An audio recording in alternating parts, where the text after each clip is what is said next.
Hello everyone, welcome once again to the program Shagalinku on ARTV. And for the next 1 hour, we'll be crisscrossing and talking about issues of humanity. We'll be playing you beautiful songs and we'll be taking some videos here and there. And don't also forget our youth segment and also our entertainment gist segment. And of course, today on our guest segment, it's really buzzing because we'll be talking about something very important for young people and for people generally. When you talk about vocational skills and other things you need to do as an entrepreneur. So we'll take a quick break now. When we come back, I'll let you in on who my guest is. My name is Ambassador Emmanuel Gabari, and this is Shagalinku on ARTV.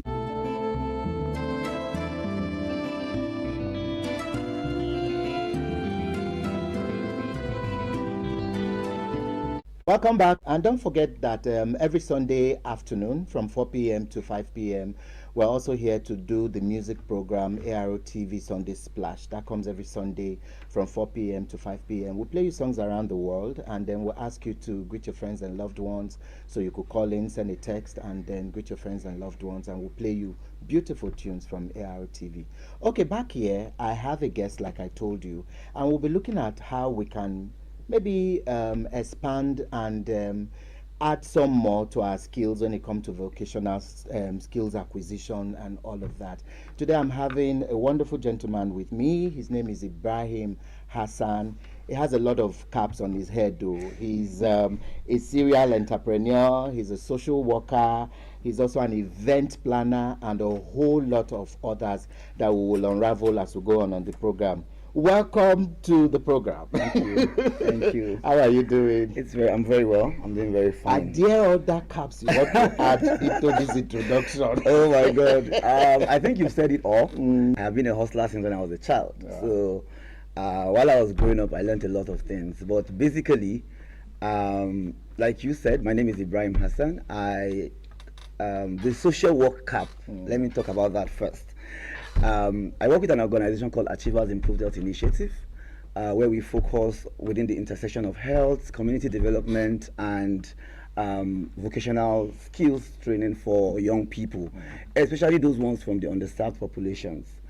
And a lot of our work revolves around focusing on how can we build these young people, how can we build them to have vocational skills and entrepreneurial skills such that they can become self-reliant and they can contribute meaningfully to the society.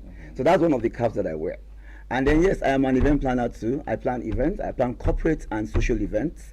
I've planned over 500 events, successful events. I've done a lot of decorations, bringing vendors from Lagos, Abuja to Kano, and even traveling to other states to go and do events. So that's another cap. Another cap I want to add is that I am a farmer. Okay. Yes, a lot of people don't know that. I run livestock farming. I do poultry, I rear rams, sheep, and all of that. Like Salah is around the corner now. It's time for us to make some sales. So that's also going to be happening soon. So yeah, I do a lot of things. I'm also into fashion. If you consult me for fashion, I'm always there to respond to it and all of those things. And of course, I'm also a global human rights activist. I do a lot of advocacy work around ensuring women's rights and human rights generally, you know, to ensure that it's protected and is also promoted. Wow, yeah. Wow, good to know all of that. So yes, we're talking about this, and I really like us to look at vocational skills, because sometimes, as we have seen in the country, education is not just enough right now. And like you mentioned something about hustling and all of that. What is it really that young people need to do to build their vocational skills? Because before, it was even added in the secondary school curriculum. You could see people do catering, you could see people do carpentry and all of that. But basically, how can young people just build up on their vocational skills? For me, I feel like building vocational skills starts from being very intentional as a young person. You must have a purpose. You must know that there's a problem that you want to solve. You have identified a problem in the community and you feel like this problem needs to be solved. And that's where intentionality starts from. Some persons just jump into businesses of vocational skills because they want to just survive, you know. They want to be able to turn 1 naira to 2 naira so that they can meet their basic need by paying rent and all of that. But if you follow that route, the business will crash. But when you are able to bring your intentionality to play, ensuring that you have a purpose, you know that you have identified a problem, and that's the reason why you're setting up that business, because you want to solve a problem. That way you will build an empire. Over time, people just think that they just want to hustle. They don't understand that there's a big difference between surviving and also building something very intentional and big. And if you must build something that is very intentional and big, you have to pay so much attention to it. You have to learn all of the skills that are needed for you to be able to have that bigger picture at the end of the day that you are looking at. Yeah, so that's what I believe. So young people need to be very intentional about what they do. You know, most times we think that when we have degrees, there's no point for us to also have other skills. But that's not the reality of today, because you won't be able to compete in the market, in the job market, if you don't have both the knowledge and the professional skills. So for me, I feel intentionality is just one key thing that young people need to hold on to whenever they want to start an entrepreneurial skill. Okay, talking about this now and young people, it brings me to what I need to also ask you here. Where's the role of parents and guardians? Because growing up, our parents were a bit observant. They know who could dance better, they know who could sew, they know who could stitch, they know who could do what at every time. The parrots in the house, they know them, but they call them Abebo. I say this one will be a broadcaster later. So where's the role in in parents shaping the lives of young people to be intentional, you know? Yeah, that's a very, very good question, and I'll use myself as an example. I said earlier that I am a farmer. I run livestock farming. I started it in a very small, in my zori. There's a zori, you know, in a hostel setting, you enter the house, there's zori. So in that zori, I had a cage, and I would go to the market. I'll buy like 5-10 birds. I'll put them there. I'll buy their feet. I'll put lights. My mom will come, you're scattering my house. Everywhere is dirty because of the smell of the dung. And I'm like, this woman is not supporting me. And then if the birds die, she won't come. Because I'll become very sick at some point, as a child. Sorry. And she'll come, oh, so sorry. So that little care and support that I got at some point when I was facing challenges in that business has actually shaped me to become who I am today. It made me to understand that you cannot do business without experiencing some of these challenges, right? And then the best thing to do is to find a way to actually, curb those challenges or mitigate those challenges. So I got a lot of support from my mom. I will not lie. Even when in the midst of me dirtying her house, making that everywhere is smelling and all of that, she still continued to support me. She could say, okay, go on, okay, oh, these ones have died. Let me give you money. So if parents are able to support young people as much as possible, listen to them. Not every time that we want to continue to yell at them, to identify issues. No, they also have their problems. We need to sit down and listen. And then when we listen, we understand how can we support them. Wow. When we support young people, definitely we shape them into what we want them to become. True. I quite agree with you there, because it's very, very important for parents and guardians, generally people around you to be able to support young people as they grow up, because that is where that intentionality comes. We'll take a quick break now. Remember, it's still Shagalinku here, and I'm with my guest. We'll take a quick break. When we come back, I'll still be asking my girls a couple of questions on some issues that we really need to talk about when it comes to vocational skills.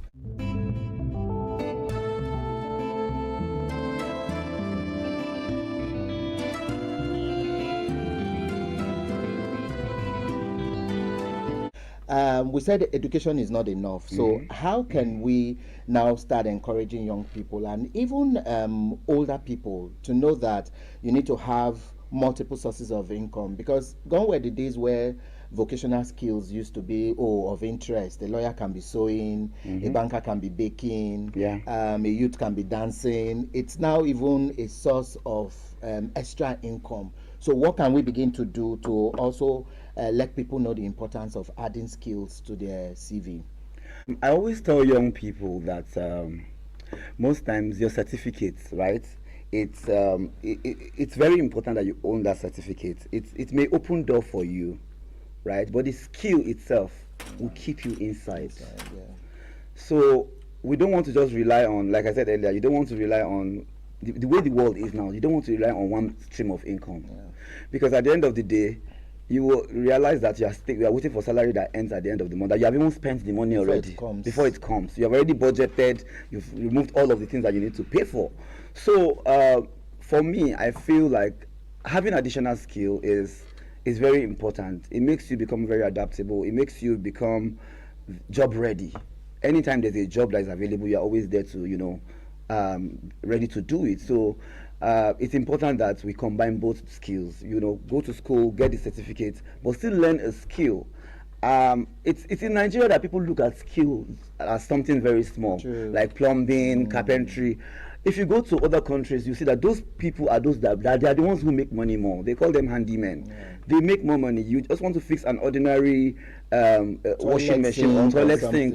You pay $300 for these things. And then when you come to Nigeria, somebody is looking at you, looking down on you for being a plumber or for being somebody who does menial skills. So for me, I feel having skills is very important for young people. And it's one thing that we should invest in, ensuring that all our young people have entrepreneurial skills. They have vocational skills, one or two things that they have learned that they can actually use to make money for themselves if the chips are down. Okay, so let's even come back to, because people who are watching now might think it's that easy to acquire some of these skills. How can we make it affordable for young people to also do? Because sometimes you hear young persons will say, oh, I'd wanted to learn this or that, but when I got there, the price for the form, the things I need to buy, this was, they will say, the Oga has, you have to bring a crate of this, a crate of that, and pay some money. So how can we begin to make these things very affordable?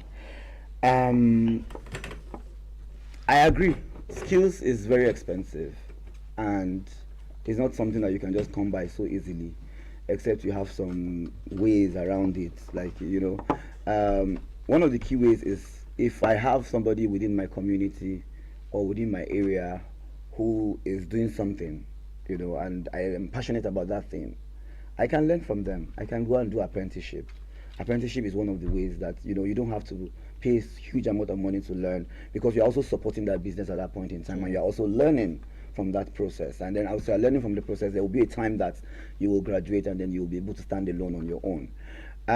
Another way is to go online. The world has gone digital now. A lot of things are on YouTube, a lot of things are on the internet, TikTok and all of that. You can always go there and see what people are doing and learn from them, and then look out for people who are doing that kind of work or something similar to that work, and then you're learning from their experiences. You go on their page, you're learning every day, and you're getting inspired by the work that they do. I think if we go all of those routes, we might not need a lot of money to learn some skills. It's just for us to utilize our handset, our internet, look within our community, who is doing that kind of work? Who can I learn from that I don't have to pay them so much money for me to learn those skills? Yeah. So talking about that also brings me to, where is the place of volunteering? Because a lot of young people don't see that volunteering is like a two-edged sword. It gives you a leverage, it gives you experience as well. So it adds to your CV. A lot of job opportunities have been lost by young people because they don't have the XYZ number of job experience that is supposed to come with it, and they are not realizing that volunteering could be another way of gathering that. What do you think about volunteering? Because when you ask young people, they will tell you how much you go pay me, and if there's no money, they are not coming. So I always tell people that for you to build a skill, don't look at the money, look at the value. The value that you're going to be placing on yourself, the value that you're going to place on the product that you're going to be marketing, and then the value you're going to be adding to the society itself and to the economy of the country or of the states at which you are located. So when you take out that part of, I'm out of for the money, and you are just being passionate, money will come over time. So that's my own thought. So people should not move away from that ideology of, oh, I want to make money, but rather they want to just maybe change something. We've been doing a very great job at IHE. IHE is the organization I work for as the team lead, and one of our great work is, building young people to become entrepreneurs. And we started this like 5 to 6 years ago, and it has been a roller coaster ride. But the joy for us is that we are building people. We are building people to be self-reliant. We are building people to be self-dependent. You don't have to depend on, especially women. How women have been viewed in our society to always be dependent on their husbands or their men. It's very weird. So most of the time we pay more attention to women, because if women are the ones who lack more of those skills that they can do on their own and make money. So we do a lot of work. We do digital skills, and that's where our business career hub comes in. We're going to be having one soon again, where we teach people social media marketing, freelancing, and even AI, how to use AI for businesses. We do all of that, and that's a yearly program. We have trained about 500 people, young people, more of women. I think 60% were women, and we have trained them on these digital skills. We also have our vocational skills training center, where we train people on tailoring. We train you on tailoring. You graduate after 3 months. You start your own business. We watch you for 6 months, and then we ensure that you're standing, and then you can bring in other people also to learn. That's the place of apprenticeship I talked about earlier. So we do all of that. We do teach people how to make turare, humra, and all of those perfumes. We teach people how to make shoes and bag. These are some of the things that we do, and then these are things that are needed in the market, right? So when you produce them, you also have the market ready that is available for you to supply, and then you make money from it, and then you are solving problems of needs for people. So that's basically it. It runs for 3 months, and then 6 months, like I said, is for us to watch the business grow. We also provide startup capital for the ones that we can, because resources are very, very minimal these days. So the people that are available, that we see that they show so much seriousness, and they are very outstanding in that class, we just single-handedly bring them out and then give them support. Last year we had a graduation ceremony, very big, and we had to support people with makeup kits. We give people flour to go and start making cake and all of those things. Some people were given sewing machine, so that they can use it to continue their business at home if they cannot afford to have a shop. Because I also always very big on starting small and building gradually, right? So we do that. So we don't only teach you the skills, we also teach you how to take it to the market, how to identify who your customers are, how to even do advert. It goes all the way to that point where we teach you how to even brand the products.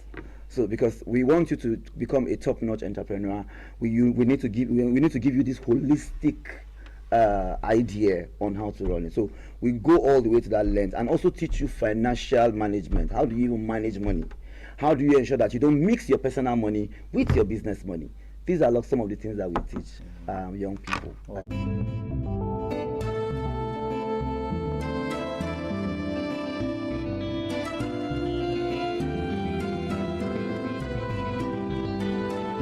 Welcome back from that break. It's still Shagalinku here every Saturday from 12 noon to 1 p.m. My name still is Ambassador Emmanuel Gabari, and I have with me my guest in the house, Ibrahim Hassan, a serial entrepreneur, a social worker. He already told us earlier on that he's a farmer.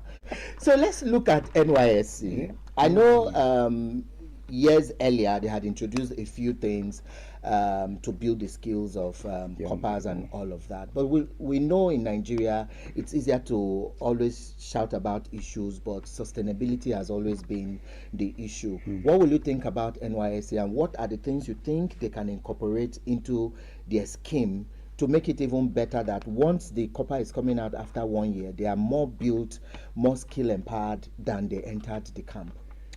NYSC is a very powerful platform, but I just believe that they can do more in terms of practical skills development for young people.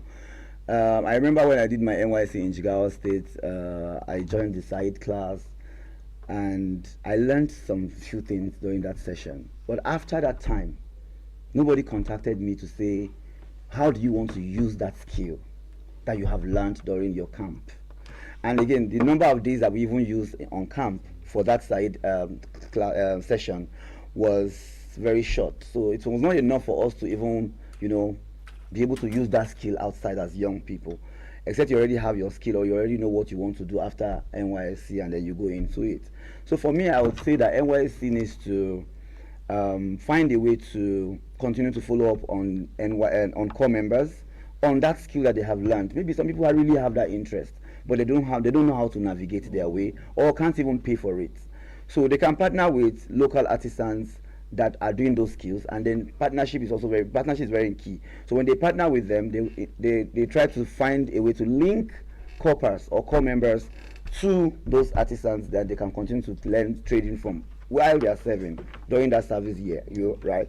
And then when you are done, the next question will be, how do I get money to start? So the government or the NYSC might want to also support core members with startup capital to say, okay, take this money, use it to start up. We will monitor you and your progress. After this work, you can also bring in other core members to learn from that same business. So with that, we'll move ahead from where we are currently to where we want to be. Lastly, mentorship and incubation programs. We need to also link young people or core members to mentors. How can we get people who mentor them to become who we want them to become? Because honestly, people cannot be living on that the more amount of money that they are giving as a token every month, and then when you graduate and come out, you have a lot of expectations waiting for you as a core member. Your family is seeing you as somebody who is already, you have arrived. You are supposed to start working and start bringing money back to the house, and take care of them too. So if you don't, if you're not proactive enough, if you're not carrying that intentionality in you and wanting to be very interested in building yourself and building an empire for yourself, you will not be able to achieve some of those things. So it's important that the government continue to partner with people who are relevant that can continue to support core members, and then they also provide some business support for young people, and then maybe trainings, mentorship, and incubation programs that will help young people to continue to grow in their businesses. Beautiful one. So as I wrap up, I'd like to ask this. I know it's always a dicey question, but between vocational skill acquisition and white collar jobs, I'm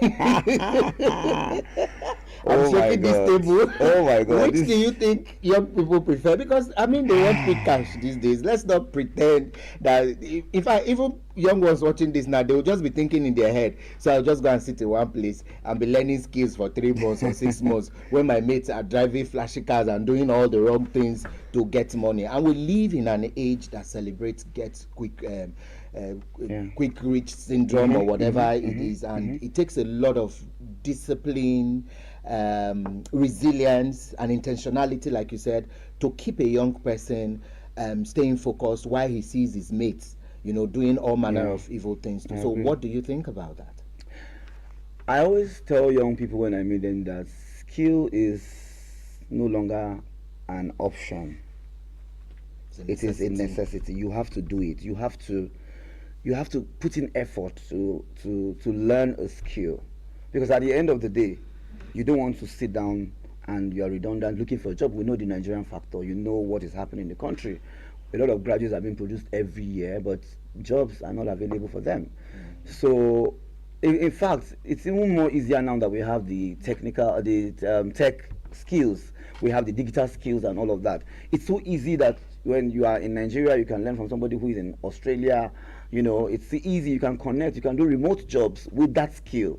So why would you not want to learn a skill when it's made available for you? You have the platform. So. For me, I will not say that white collar job is not important. It is, but as a side hustle, you get why you have to have a skill as a side hustle.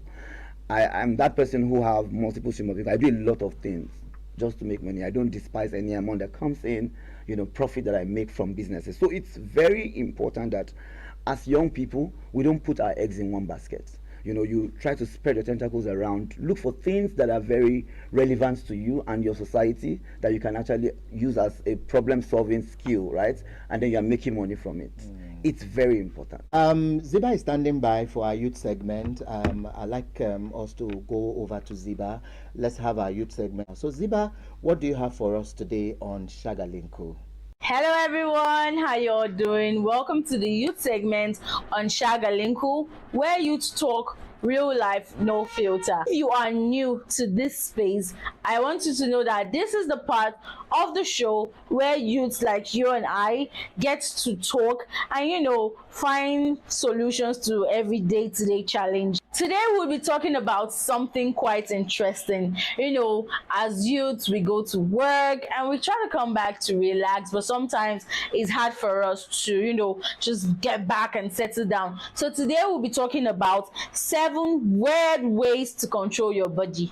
Yes, you heard me right. It is called weird for a reason. So let's get right into it. Number 1, it says if you cannot sleep, this is what you do. This particularly is for me because I find it difficult to sleep, especially when I'm stressed. So now this is what they are saying. If you cannot sleep, blink rapidly for 1 minute. Does this actually work? Like just blink rapidly, like very fast for 1 minute. Well, I think I will try this tonight because I need to sleep. I need to sleep. So they said if you cannot sleep, blink rapidly for 1 minute. Number 2, it says, do you have high anxiety? Probably you're always, anxious. What's going to happen? What's not going to happen? This one that I did this, what's going to happen? The repercussion. So now they're saying, do you have high anxiety? Place your hand over your heart and take slow, deep breath. I think anxiety is not even just for elderly youth. I think this affects all of us because we know the society in which we live in today and all of that. So they said a way to, try to calm yourself down is to place your hand over your heart. Is your heart right or left? Well, I don't know. Let me know. Let me know in the comment section and all of that. But they said you should place your hand over your heart. Place your hand over your heart and take slow, deep breaths. There's a lot happening right now. So one of the ways to, just try to reduce our anxiety level is to take deep, slow breath. Okay? Now, the next says, are you feeling lazy? My Gen Zs that are feeling lazy, come forward. This one is for you. They said, are you feeling lazy? Yes, we all do. What do we do about it? Now, they said, brush your teeth with your left hand. Confusion wakes up your brain. So that is actually just it. I should brush my teeth. Where's my left? You guys should not come for me. I'm sorry that I don't know where my left and right hand is. I'm sorry, don't come for me.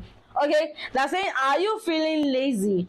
Brush your teeth with your left hand. Confusion wakes up your brain. I don't know about this one. But why should our brain be confused to do something that's right? I don't know. I'm just asking.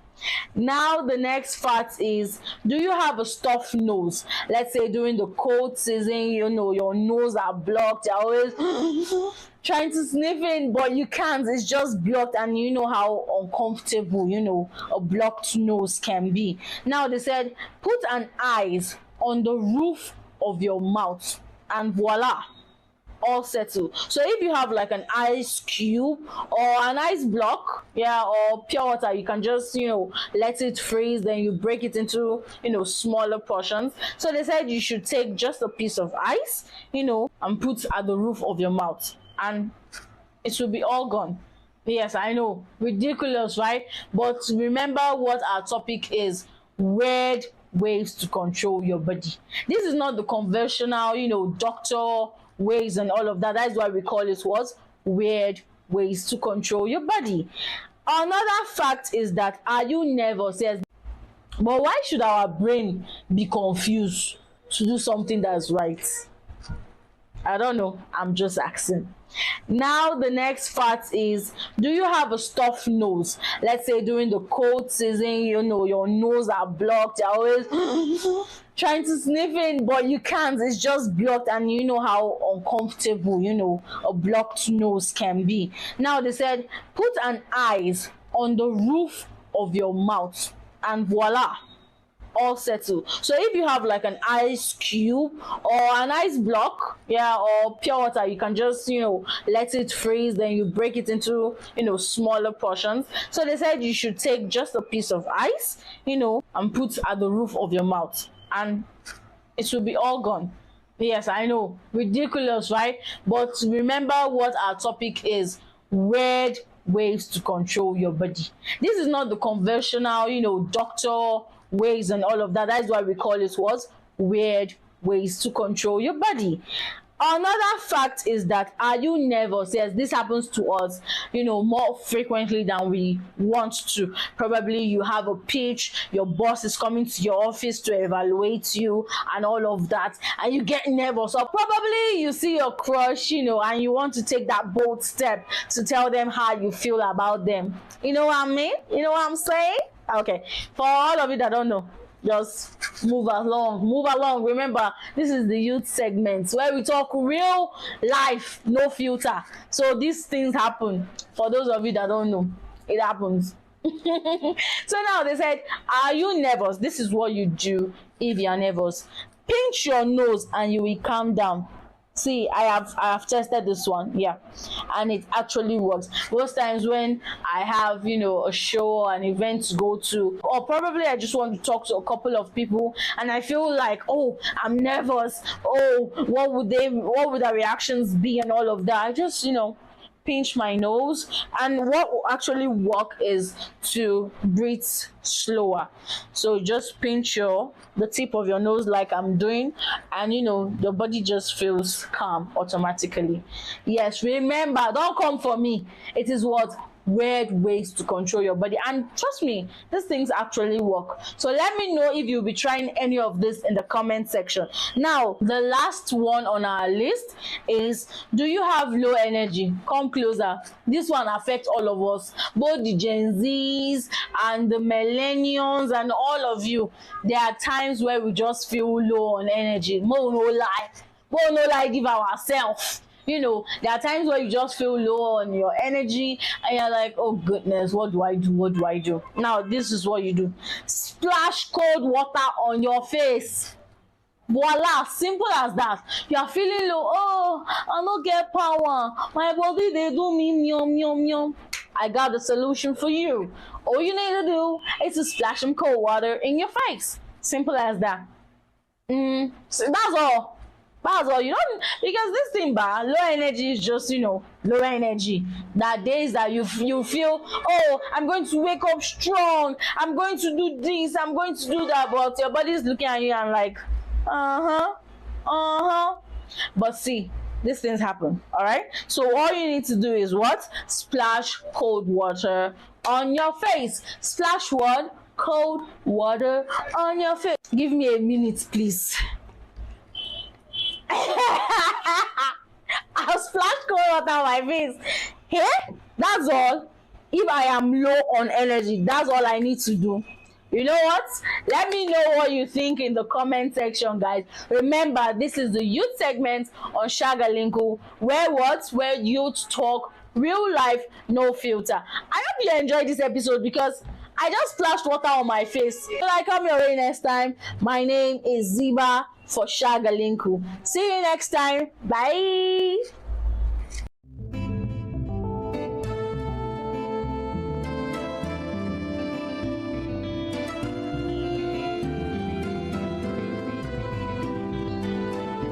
And thank you, Ziba, for that one on youth segment. We'll take a quick break now as well, and then we go have our entertainment gist. Let's know what is happening in the entertainment world, what is trending. Then my guest will be here to wrap up with me as we close up the show. Good day, Kano. Welcome to Shagalinku Entertainment Gist, your plug for everything hot, trending, and worth talking about in music, movies, and pop culture. Let's get straight into it. Big wins for Nigeria on the global stage as Sade Adu and the legendary Fela Kuti have been officially recognized by the Rock and Roll Hall of Fame class of 2026. While Sade gets included as a performer, Fela is honored with the Early Influence Award, a powerful reminder that Afrobeats didn't just start as a sound. It shaped global music. This is not just a win, it is history.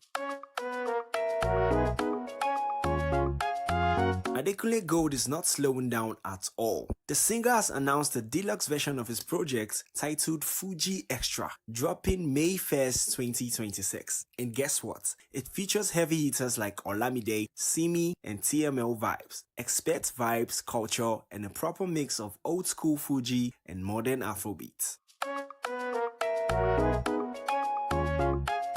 After a long break, Justin Bieber made a powerful comeback at Coachella, and it was pure nostalgia. From performing his old hits to showing throwback clips from when he started, it was more than a performance. It was a journey. Fans loved every moment, and honestly, it reminded everyone why he is still a global star.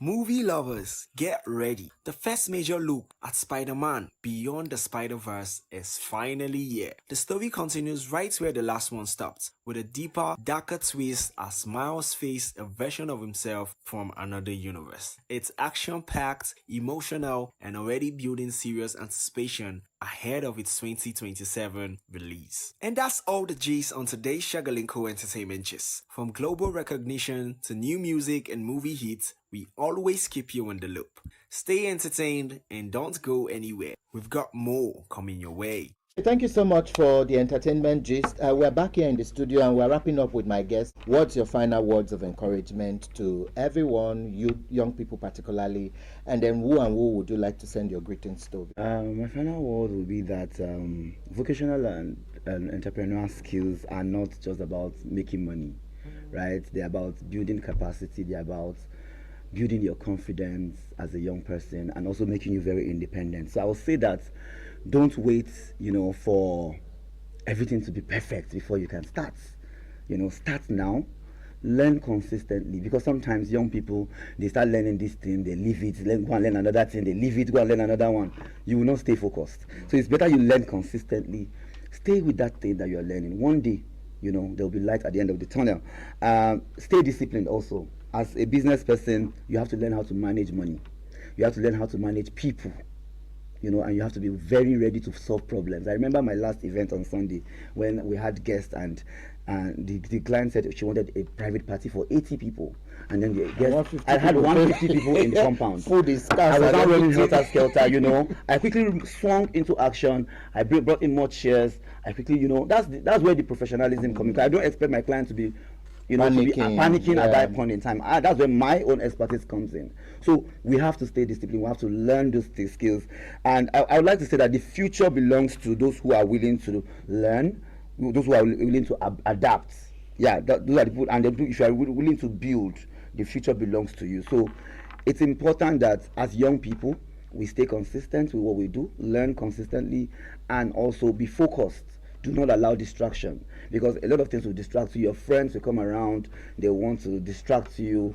A lot of young people do drugs nowadays. Those things also are things that will distract you from the core reason why you are existing as a person. So yeah, for me, stay disciplined and consistent, and then start somewhere. Start small.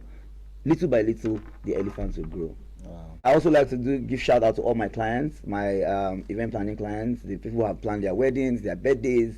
Thank you so much. You're the reason why I'm here. You're the reason why I am glowing the way I am glowing, like somebody said when I was coming inside.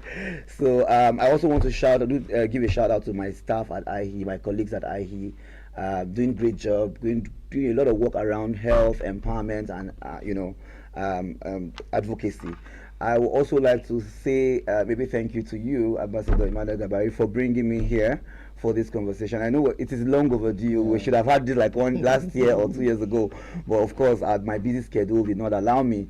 But then I'm happy that I'm here, and I'm so glad that I'm doing this, and I will do this again and again with you. So I had an amazing time. I would say thank you to the entire crew at ARTV. Thank you so much for that. You've heard it all from my guest, and thank you to everyone who joined us today. Remember, you can also join us on our Facebook page. It is Shagalinku on ARTV. So, and to everyone who's made to this program a success. And my name is Ambassador Emmanuel Gabari. I see you again. God bless you all and have a beautiful day. Bye-bye.